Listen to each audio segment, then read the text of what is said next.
They made that choice, you know? I had to live with that choice. Joe, is that only for this year? Your pro pass? Damn it. I thought Michelle was going to be here today. Tomorrow. Tomorrow's Disney? Oh.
Someone's on that ice.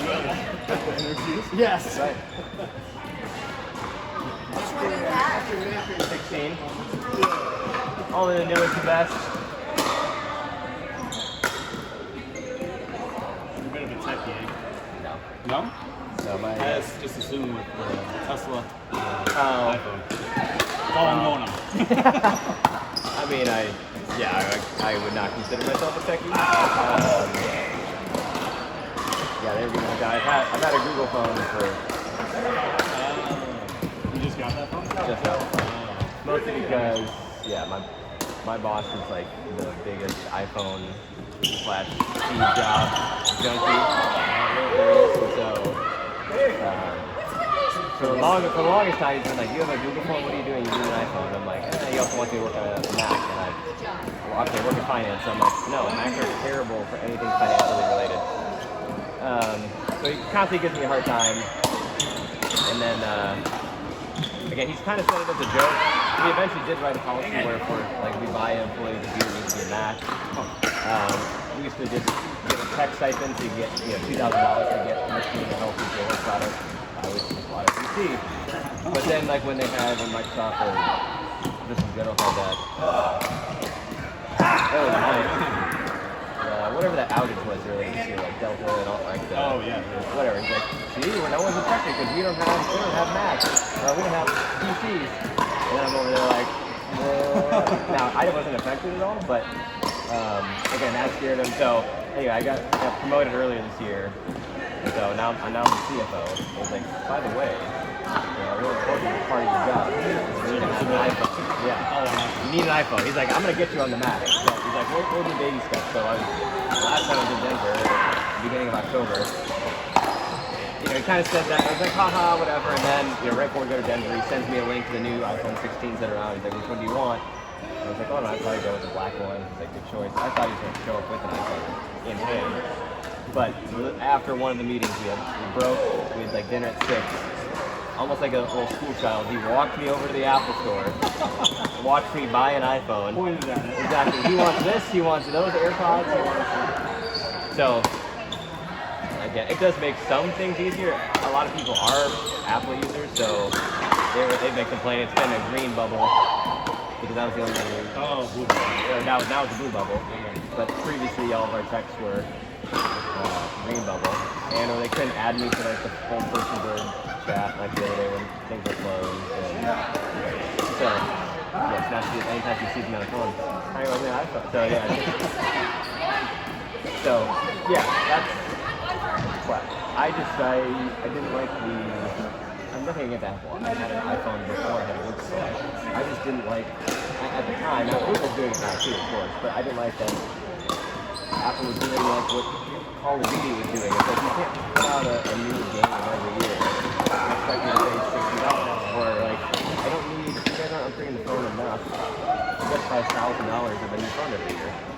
And at the time when I switched to Google, Google was trying to get everyone into their phones.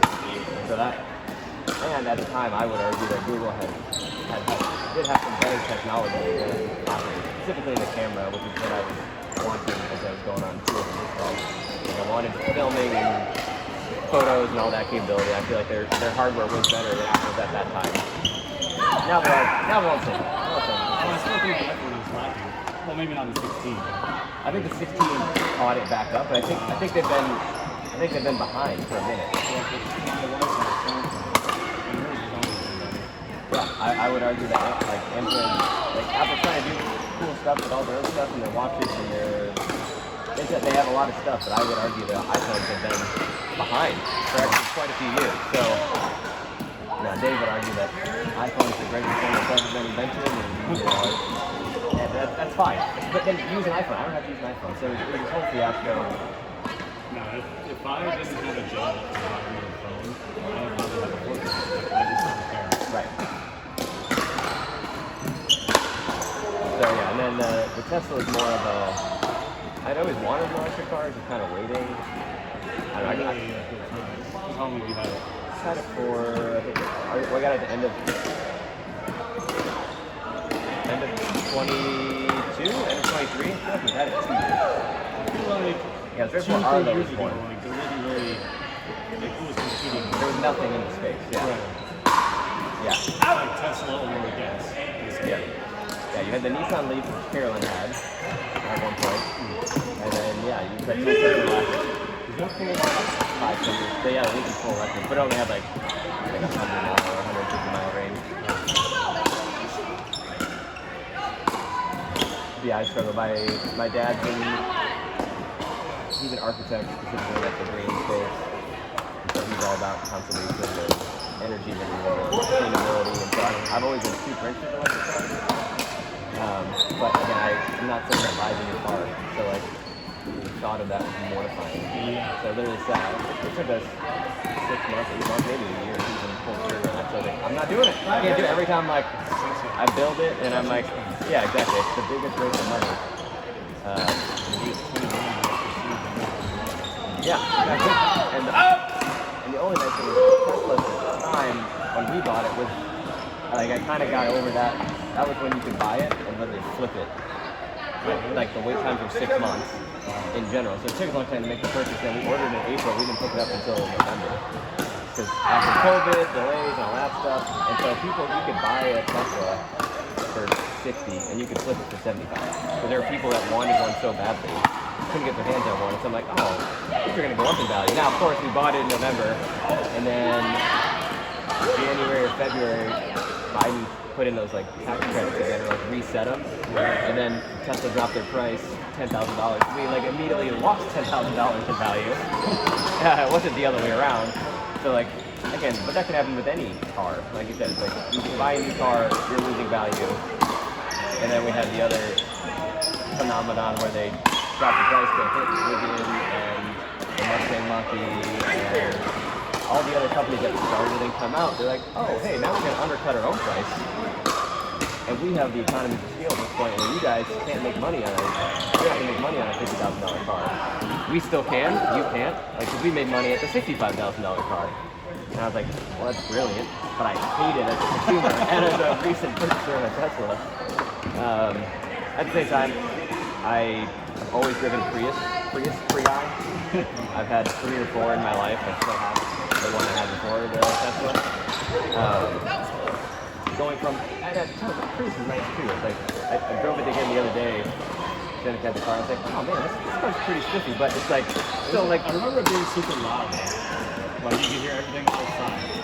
Yes, that is true. And so yeah, well, actually, that was one thing. Like once we switched over to even more of like a premium car, like the finishes are nicer, the experience is better, driving is actually super fun. I do like the technology, although that's not sure why I got it, but the technology is super cool. The fact that if there's ever a recall on a Tesla, you really just go to the phone and download a software update, and like that fixes it. You don't have to go get a part. Like I don't have to go. I'm not very knowledgeable about cars, so not ever having to go to a mechanic and wonder like, am I getting ripped off? That makes thing you have to fix, which you just did for the first time, is tires. Tires and windshield wipers. That's the only mechanical piece of the car. Everything else is software. So I mean, you can say if there's like shocks and all that. nope, don't even do that. Nope. Just wheels. They have like air suspension, so it's like not even. They don't even have like a. So like that part's nice. No gas. I don't even go to a gas station. It's like you charge at home. Have you noticed the change in your belt?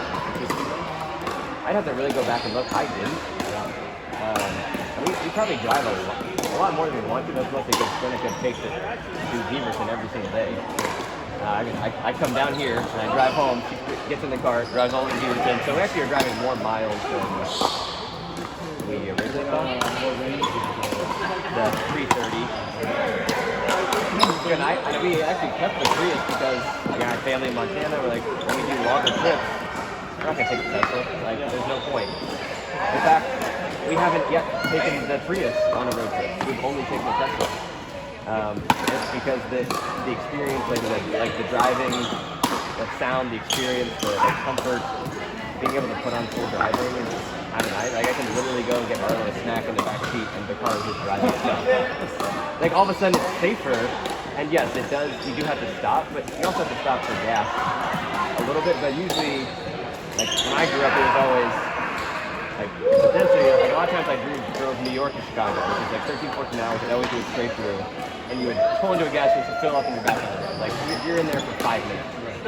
Now it's like, you go to a supercharger, and you do have to stop, it's 30 minutes maybe, but now we get up, we stretch, we have picnics, now we have Arlo, like More of a road trip experience. exactly.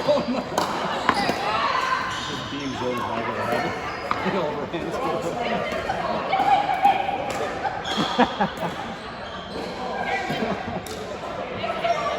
Yeah, if you don't mind that change, Yeah.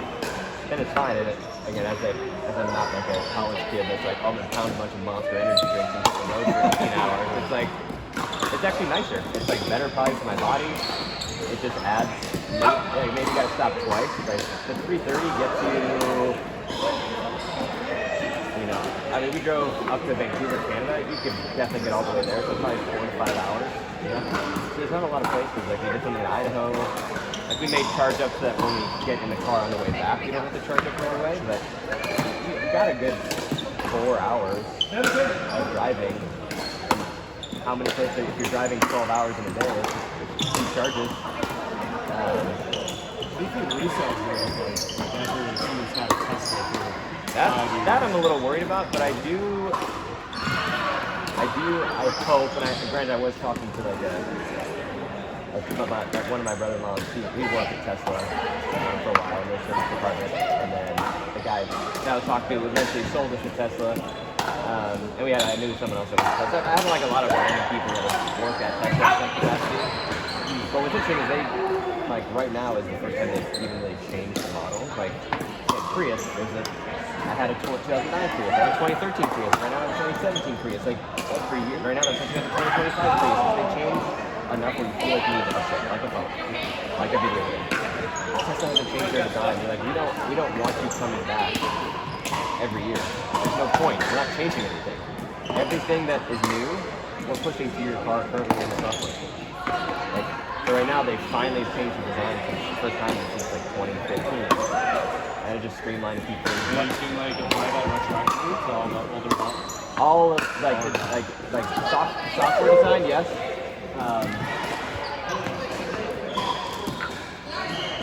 Now they're like physically